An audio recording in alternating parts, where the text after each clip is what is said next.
આગળ વાત કરીએ તો સુરતથી ઉડાન ભરતી ઇન્ડિગોની 3 ફ્લાઇટ રદ થઈ છે। બેંગલુરુ, સુરત અને સુરત ગોવાની ફ્લાઇટ ત્રીજા દિવસે પણ રદ થઈ।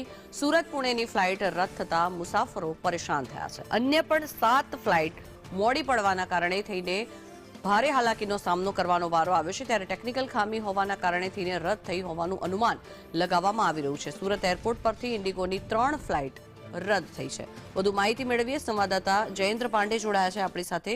જયેન્દ્ર, જે રીતે સતત ત્રીજા દિવસે આ પ્રકારની હાલાકી પેસેન્જરોને ભોગવવાનો વારો આવ્યો છે, શું છે હાલની સ્થિતિ?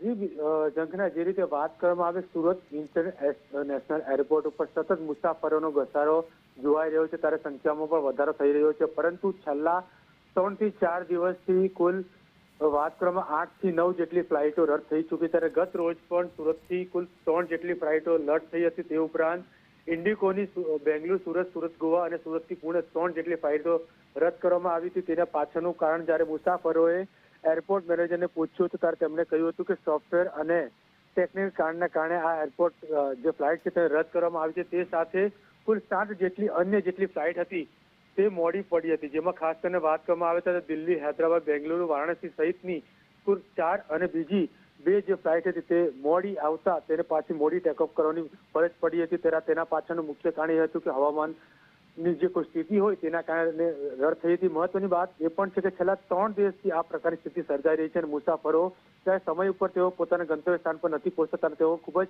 હાલાકી ભોગવી રહ્યા છે। ત્યારે મુસાફરોમાં રોષ પણ જોવાઈ રહ્યો છે। ત્યારે રવિવારના રોજ પણ ઘણા મુસાફરો અટવાઈ ગયા હતા, તેમાં ફ્લાઇટો મોડી પડતા સાંજનો પણ સમય આપવામાં આવ્યો હતો, બપોરની ફ્લાઇટનો હતો, બધું રાતે પણ જે ફ્લાઇટ રદ કરવામાં આવી હતી। એટલે કુલ 480 જેટલા મુસાફરો ફરી પાછી અટવાઈ ગયા હતા। કુલ અલગ અલગ 2 ફ્લાઇટમાંથી જેટલા મુસાફરો અટવાઈ ગયા હતા તેમને હાલાકીનો સામનો કરવાનો વારો આવ્યો છે। ત્યારે સુરત ઇન્ટરનેશનલ જેવી ફ્લાઇટો જે એરપોર્ટ પર ફ્લાઇટો રદ થઈ તે મહત્વની વાત નથી, પરંતુ આ ખૂબ જ ગુણવત્તાની વાત છે કે આ રીતે ફ્લાઇટ રદ થઈને મુસાફરોને હાલાકી ભોગવી એ ગુણવત્તા બતાવી રહી છે કઈ રીતે આ ફ્લાઇટ રદ થઈ રહી છે।